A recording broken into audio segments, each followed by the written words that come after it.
Hello everyone, it's Bonnie Southgate, hEDS Rehab here for your exercise for the day. So we've had exercises for legs and exercises for abdominals, and I thought we would do a little bit for our necks today. So cranial cervical instability is a big problem for people, and I think often people don't even know they have it. So it's difficult to find safe exercises for an unstable neck, and some of the exercises that are recommended for instability of the neck are not appropriate for us. They were, some of the research done was on people who had car accidents, but of course they're not lax everywhere, so they could do these isolated isometric exercises, which we don't want to do. So if you've got instability in the neck, you need to be thinking about axial lengthening. So it's about holding the head up on top of the neck bone. So what we're going to focus on is the exercises that will help with that. So we're going to start. I have a little tiny notebook here, and you could use a yoga block, or you could use anything that's not too hard and uncomfortable. And like holding it like a sandwich. And what we're going to try and do is we're going to try and stimulate the muscles in the front of the neck flexors, because they often are the muscles that get super weak. And it's been difficult to try and work out exercises that won't shear. So if we push our heads forward, we could be shearing the vertebrae back, which we don't want to do. So what we're going to do is we're going to take this, and you want to really either, you can be looking at the video, but you can practice this at home where your eye line is looking straight forward. Now what I want you to think about is your posture, the rest of your body when you do this. So if I'm here and my posture is here, my neck is already in extension. You can see I have more curve in back than the front. So if I was to sit upright, like I'm already starting from there. So, you know, that's not great. And if I'm somebody who's here, really extended in my back arch, and I'm looking down, and I bring my posture back, I'm already looking down. So what we want to be thinking is as much relaxation in the back. So we're not this way or this way.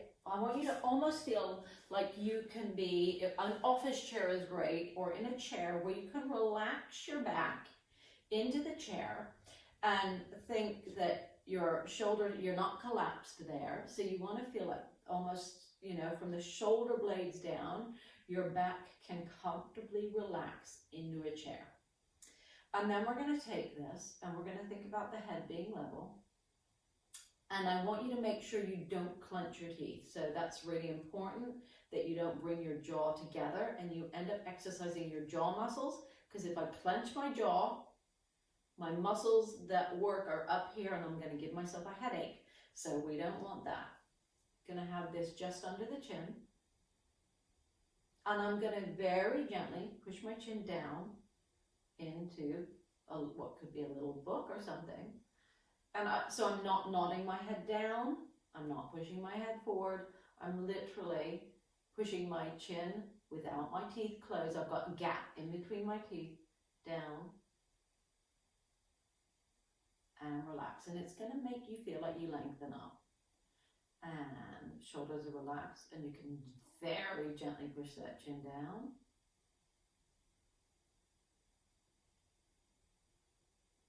And that actually feels really nice for me. And I'm going to do a couple more times. And my back is relaxing, pushing down.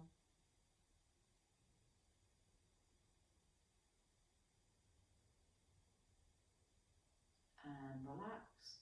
And rest. So that is to target the front of the neck for stability. And then if we want to target the back, or what we call the multifidus, the bits that stabilize our neck and bring it up, we have two options. We can either just think about lengthening up through the top of the head and feeling like you give really as much space in between the bones So you might not be able to take your arms up there if you've got cranial cervical instability. You may have shoulder instability and problems, but I want you to feel like somebody is just taking your head and neck, like if you have a neck brace, and lifting up. And this is really good if you don't have cervical instability. This is good for all of us, just to think about that axial lengthening. And now I'm going to get a band, because I think sometimes that it's really hard to hold your head up if you've got issues like that.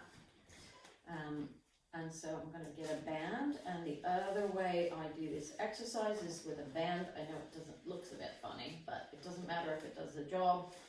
And I'm going to take the band over the top of my head. I use a very light band, just straight over the top of my head. So I don't want it forward, I don't want it back, just straight over the top of the head. And just allowing the arms to rest. Now don't pull your shoulder blade. Don't want you dragging your shoulders down, because that is not going to help. So have your arms where you can rest them somewhere easily. And now I'm going to lengthen my head up into the band without altering my posture, and then relax. And same thing again, so I've just got, I can put my hands here and just the weight of my arms is enough. And then I can lengthen, it's not going to move you, it's a lengthening of the neck up into the band. And then relax. And again, you just let the arms hang here and you lengthen the head up into the band. And relax, good. And one more time, you can let the band come down and you can lengthen up. And relax. So you can do both of these exercises lying down, or you can do them sitting. So that is for stability of the neck. Exercise a day, choose an exercise a day, an exercise a week. Put them together how you like, see the ones that make you feel best. I hope you enjoy this, and I hope to see you again soon. So if you like exercise a day, then subscribe. Let me know what you like, what you don't like, what works, what doesn't work. It's Bonnie Southgate, hEDS Rehab here. Have a great day.